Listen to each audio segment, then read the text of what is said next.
Did Mercedes cheat on diesel emissions tests? Will job cuts continue in the auto industry? A new South Korean EV factory and Honda's newest crossover is coming. Good afternoon, everyone. I'm Laura Harris. Welcome to Auto News Now. More on those latest headlines coming up. But first, our lead story about alleged cheating on diesel tests. Mercedes-Benz is facing a class action style lawsuit. It alleges the automaker knowingly manipulated diesel emissions tests by installing defeat devices. Germany's largest consumer protection group, VZBZ, accused the automaker of installing the devices in its GLK and GLC crossovers. The devices made it appear the vehicles produced lower pollutant levels than they actually did in traffic. The lawsuit seeks to set a precedent that would enable owners to gain compensation for software that was allegedly used to trick emissions tests. More does not seem to be merrier for Rivian. The EV maker is planning hundreds of job cuts following a surge in staffing. The company has more than 14,000 employees, but is pulling back after roughly doubling its headcount over the past year. And the manufacturer could target an overall reduction of around 5%. The cuts will focus on non-manufacturing roles.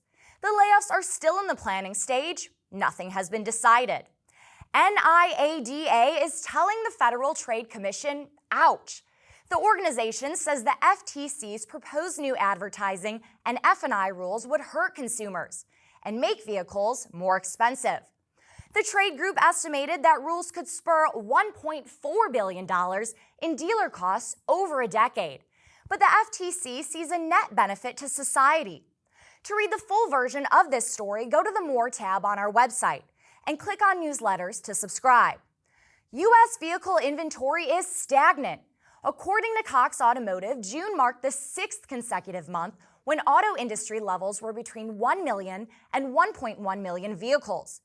Automakers were unable to boost production despite slower sales rates.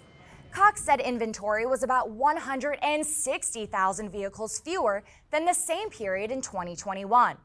Cox noted that hybrid models had the lowest inventory levels, and the highest were luxury and larger cars.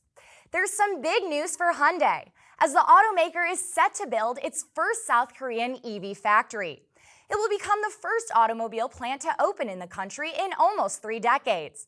Hyundai Motor, South Korea's largest automaker, last opened a factory there in 1996. Hyundai is currently expanding its full electric lineup to include the Ioniq 6 and the Ioniq 7. The South Korean EV factory is set to begin production by 2025. From a new factory to a new product, get ready, because the 2023 Honda CR-V is coming. Honda's 6th generation compact crossover is bigger and sportier.